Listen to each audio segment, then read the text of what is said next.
press the bell icon on the YouTube app and never miss an सभी को जय हिंद दोस्तों, आप सभी का हार्दिक स्वागत है जय हिंद रिएक्शंस पे। आशा करता हूं कि आप सभी लोग बहुत अच्छे होंगे। तो आज हम आपके लिए एक लेटेस्ट और एक बहुत ही इन्फॉर्मेटिव वीडियो लेकर आए जिसमें आप देखेंगे पाकिस्तान के मशहूर पत्रकार आरजू काज़मी जी को, जिनके स्पेशल गेस्ट होंगे सुरेंद्र सिंह लाली साहब। तो ये वीडियो काफी जबरदस्त और इंटरेस्टिंग होगी जिसमें ये दोनों बात करेंगे भारत और कनाडा के रिश्तों पे। तो इसे अंत तक देखें और चैनल पे नए हैं तो चैनल को सब्सक्राइब कर दें ताकि हम आपके लेटेस्ट मजेदार और दमदार वीडियोस लाते रहें। तो चलिए पहले ये वीडियो देखते हैं और अंत में इसके बारे में बात करेंगे। जय हिंद, जय भारत। नमस्कार, सत श्री अकाल एंड गुड इवनिंग। मैं हूं आरजू काज़मी और आप देख रहे हैं पॉइंट ऑफ व्यू। हमारे साथ है जी आपके जाने पहचाने सुरेंद्र सिंह साहब। बहुत शुक्रिया सर कि आज आप आए, थैंक यू सो मच। अस्सलाम वालेकुम, सत श्री अकाल एंड आरजू जी आए no, thank you so much.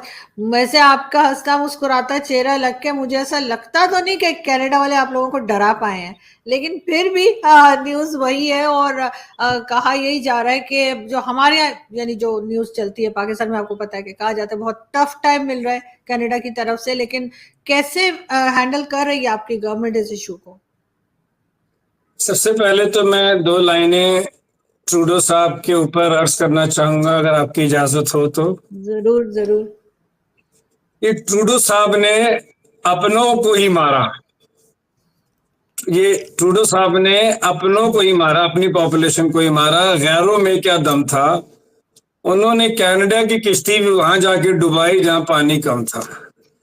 अब आपका सवाल था कि मेरा चेहरा, तो छोड़िए आप, अंग्रेजी में एक लफ्ज होता है डबल डाउन। तो हिंदुस्तान की सरकार और हिंदुस्तान तो अब हाइपर हो चुका है। हाइपर मतलब हम अब सुपर अग्रेसिव हो गए हैं। मतलब जो एम्बेसडर साहब वहां से वापस आए हैं, उन्होंने कल और आज में कोई ऐसा टीवी चैनल नहीं है जिसको इंटरव्यू नहीं दी है। तो अब हम इसको अग्रेसिव होके ले रहे हैं। अब हम वो नहीं कि वो अंग्रेजों का देश है और वो अंग्रेज हैं और उनकी इकोनॉमी है, कुछ नहीं।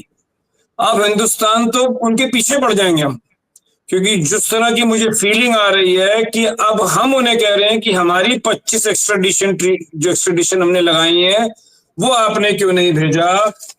सुदीप सिंह संधू एक जो क्रिमिनल है, उसको आपने सुपरिटेंडेंट बना दिए कैनेडियन बॉर्डर फोर्स के अंदर, जिसके ऊपर एविडेंस है बलविंदर सिंह संधू जो कि एक शौर्य चक्र विनर है, उसका उन्होंने मर्डर किया है। तो अब जो मेरी फीलिंग है कि अब हम कनाडा को ऊपर से पड़ेंगे, क्योंकि बहुत हो गया। मतलब आरजू जी आज से नहीं, ये 80s से चल रहा है। इनके पिताजी भी कुछ इसी तरह, थोड़े से मैं बड़ी माजरत के साथ कहूं कि अकल से पैदल थे, कि उन्होंने उस समय जब इंदिरा गांधी जी ने कहा कि हमें इंफॉर्मेशन आ रही है कि वहां पे कुछ प्लानिंग हो रही है, और पूरे कनाडा में हवा बनी थी कि कुछ होगा, ये जो के एलिमेंट है कुछ करेंगे, इस लेवल तक की हवा थी कि इंदिरा गांधी जी ने एक्स्ट्राडिशन मांगी, परमार की भी।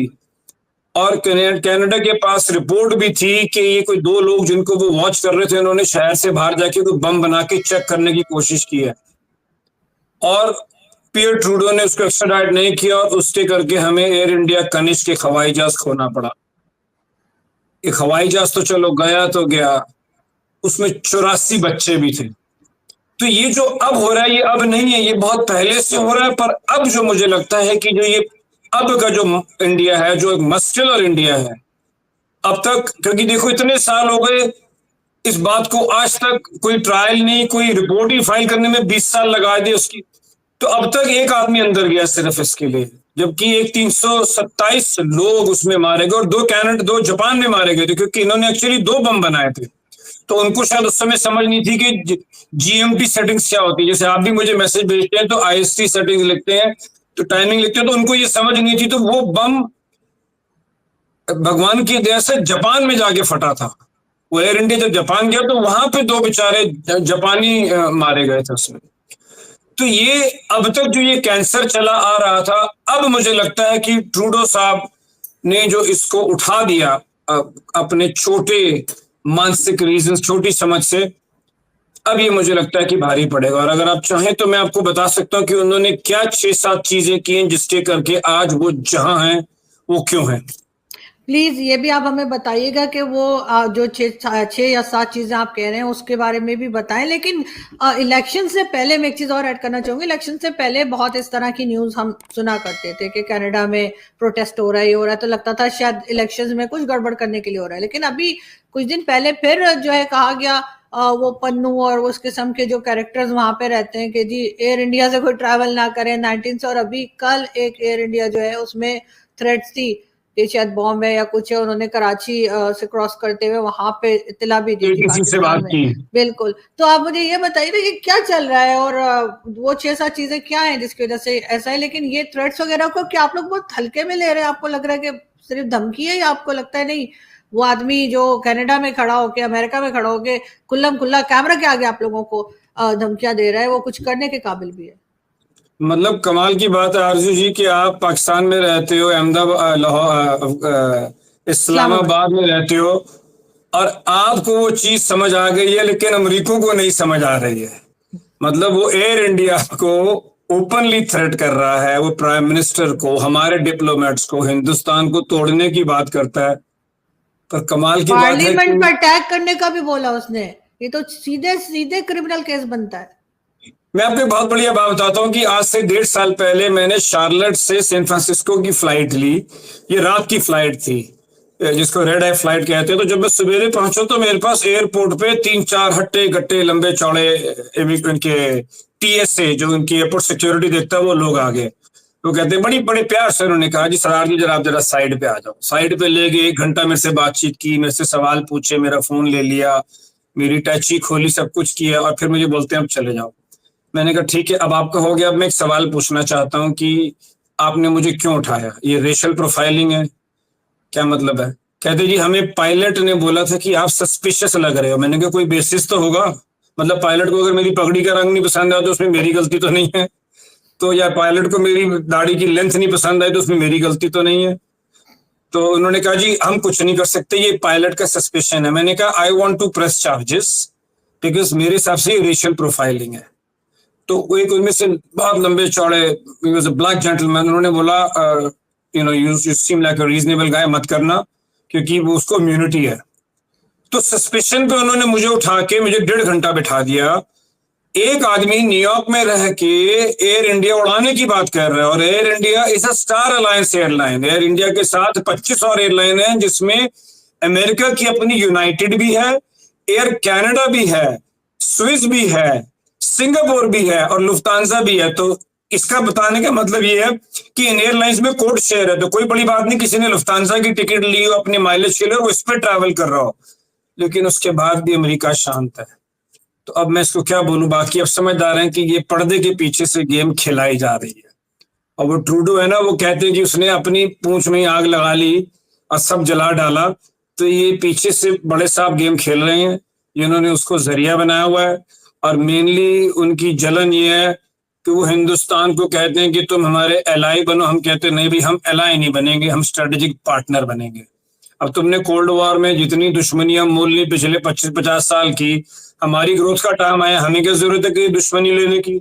रशिया से हमारा 67% डिफेंस इक्विपमेंट है, हम क्यों पंगा लें? ईरान के साथ हमारे रिलेशनशिप है। अब तुम्हारी नहीं बन रही, तुम जानो, तो हम आपकी गोदी में नहीं बैठेंगे जो वो हमें बिठाना चाह रहे हैं। अभी देखें ना, ब्रिक्स में भी जो है चाइना के साथ भी पीएम मोदी खड़े हो गए, चाइना के प्रेसिडेंट के साथ भी, तो वो भी उनको अच्छा नहीं लग रहा होगा अमेरिका को। डेफिनेटली वहां पे भी कुछ ना कुछ वो सोच ही रहे होंगे कि क्या करें। मगर वो मैंने एक अमेरिकन डिबेट पे ये बोला था कल, मैंने कहा जी मुझे लगता है कि जितने भी ये नेटो नेशंस स्पेशली अमेरिका ने 100% एंटी एसिड की गोलियां खाई होंगी, क्योंकि जब मोदी जी ने चाइना से भी नेगोशिएट करके हमारा विड्रॉल हो रहा है एज वी स्पीक, और पुतिन को भी जप्फी डाल ली। तो कल अमेरिका में जैसे आप प्यार से बात करते हैं ना अपनी डिबेट में हास्य के साथ, तो मुझे लगता है कल अमेरिका में काफी लोगों के पेट खराब रहे होंगे। और इसका हमें प्रमाण और ये भी मिल रहा है कि जो इंडिया में डिप्लोमेट हैं, मिस्टर एरिक गर्सेटी, उन्होंने तो कुछ दिन पहले भी स्टेटमेंट दी थी और परसों भी दी, कल भी दी है, और वो खुले लफ्जों में कहते हैं कि इंडिया को चूज करना पड़ेगा कि आप ये नहीं कि आप नॉन अलाइंड रहो या आप हमें नहीं, या हमसे दोस्ती करो या हमसे दोस्ती ना करो, थोड़े दबे लफ्जों में कहते हैं, क्योंकि जब लड़ाई होगी तो कौन आपके साथ आएगा। तो वही है, उनको ये पेट में दर्द हो रहा है कि इंडिया ने क्यों रशिया से तेल खरीदा जब हम रशिया के साथ अटैक कर रहे थे, और इंडिया क्यों हर तरफ अब इंडिया इजराइल से भी बात करता है, इंडिया ईरान से भी बात करता है, इंडिया चाइना से भी बात करता है, इंडिया यूक्रेन से भी बात करता है, इंडिया रशिया से भी बात करता है। तो पीछे से जो बड़े साहब हैं वो ये खेला खेल रहे हैं। बिल्कुल ऐसा ही है, लेकिन आपने कहा था कि आप 3-4 पॉइंट्स आप बताएंगे जिसमें कि कैनेडियन प्राइम मिनिस्टर का जी। तो मैं जैसे अंग्रेज कहते हैं ना, उसके उनको बड़ा होता है कि if I were you, I wouldn't do this। तो जस्टिन ट्रूडो की सबसे बड़ी गलती कि आपने एक फ्रिंज एलिमेंट जो कि जगमीत सिंह है, उसकी 25 सीटों के लिए आपने अपनी कंट्री का इंटरेस्ट ही खत्म कर दिया। कनाडा में 338 सीटें होती है, 170 चाहिए पार्लियामेंट में आने के लिए। तो जो एक बंदा उसको पीछे से सारा खेल खिलाता रहा वो जगमीत सिंह जी हैं, जो कि टोटली के लॉबी के हैं। तो एक इतनी उनको सियासतदान को समझ होनी चाहिए थी। हमारी इंडिया में भी अब कोalition की सरकार आई है मोदी जी की, पर एजेंडा वही है, सरकार फिर भी वैसे चल रही है, वही मिनिस्टर्स हैं, कोई पोर्टफोलियो चेंज नहीं हुआ। आज भी मोदी जी उसी कॉन्फिडेंस के साथ काम कर रहे हैं वो तब कर रहे थे जब 303 सीटें थी। तो एक उसने गलती ये की। दूसरी, आपके पास अगर सबूत नहीं है, क्रेडिबल एलिगेशन है, तो आप हेड ऑफ द स्टेट होके पार्लियामेंट में छत पे चढ़ के छाती नहीं पीटते हो। ये डिप्लोमेसी है। अगर आपको कुछ कहना भी है तो बैक चैनल से कहो, अपने जूनियर लेवल से करवाओ। प्राइम मिनिस्टर जब दो गांव के चौधरी आपस में उलझ जाएंगे तो फिर तो कहते हैं ना वो मूंछ का सवाल हो जाएगा, क्योंकि फिर एक को तो नीचे झुकना ही पड़ेगा, क्योंकि भाव इज्जत का सवाल है। तो प्राइम मिनिस्टर, अब आप देखो ट्रूडो ने 2 प्रेस कॉन्फ्रेंस कर दी, RCMP से भी प्रेस कॉन्फ्रेंस करवा दी। मोदी जी ने शायद एक बार बोला इस इशू पे। जयशंकर जी भी नपी तुली जबान में बोलते हैं। तो दिस इज पॉलिटिक्स।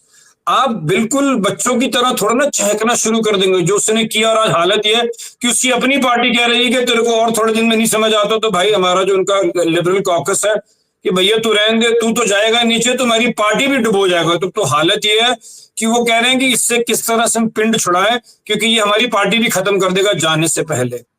तीसरा कि इन्होंने सेलेक्टिव लीक की, इनके पास इंफॉर्मेशन थी, इन्होंने वॉशिंगटन पोस्ट को दे दी। अब वॉशिंगटन पोस्ट कहाँ का अखबार है, वो क्यों लीक हो रहे हैं, इस पे हम बात कर चुके हैं। उसके बाद ये इंडिया आए तो उन कन्विक्टेड क्रिमिनल्स को ले आए ट्रूडो अपने साथ, जो कि इंडिया में वांटेड है, जिनके अगेंस्ट केसेस हैं, उनको अपने अंतराज में ले आए। तो हुआ ऐसा रिजल्ट क्या कि इनको इतना कोल्ड शोल्डर दिया गया, मतलब किसी हेड ऑफ द स्टेट की इतनी बुरी हालत नहीं होगी कि हमारे पंजाब के चीफ मिनिस्टर तो मिलने से मना कर दिया कि भाई साहब हमें मिलना ही नहीं आपसे, क्योंकि आप खालिस्तानी एलिमेंट्स को, सॉरी मैं लफ्ज कहना नहीं चाहता हूँ, के एलिमेंट्स को as an official prime minister की अंतराज में ला रहे हैं। और उसके बाद उनकी अपनी हालत बड़ी टाइट है, क्योंकि देखो उसने, अगर मैं कैनेडियन के पॉइंट ऑफ व्यू से बोलूं, उन्होंने जिंदगी की 2 गलतियां बहुत बड़ी कर दी हैं।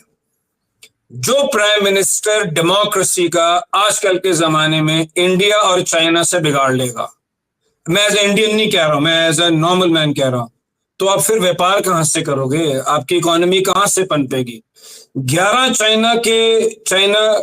मेंबर पार्लियामेंट ट्रूडो के सरकार में, जिनके ऊपर प्रूफ है, जिसकी इंक्वायरी चल रही है कि वो चाइनीज पे रोल पे हैं।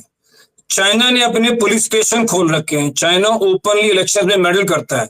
तो चाइना से तो उन्होंने खराब किया था, अब इंडिया से भी कर लिया, तो अब उनका फ्यूचर क्या है, अब वो तो अल्लाह ही जाने। फिर दोस्तों आशा करता हूँ कि वीडियो को आपने अंत तक देखा होगा और आरजू काज़मी जी और सुरेंद्र सिंह लाली साहब का पूरा डिस्कशन आपको काफी पसंद आया होगा। और इस वीडियो में आपको बहुत कुछ जानने को मिला होगा, जहां पे आपने देखा लाली सिंह ने बात की कि कैसे अब कनाडा जो है वो भारत के सामने घुटनों पे आ रहा है। तो इसके बारे में आपके क्या विचार हैं, आप अपने विचार हमें कमेंट सेक्शन में लिखकर जरूर बताएं। और एक बार फिर चैनल पे नहीं है तो चैनल को सब्सक्राइब कर दें, ताकि हम आपके लेटेस्ट इंटरेस्टिंग और नॉलेजेबल वीडियोस लाते रहें। तो चलिए फिर मिलेंगे ऐसे किसी जबरदस्त और इंटरेस्टिंग वीडियो में, तब तक अपना ध्यान रखिए। जय हिंद, जय भारत।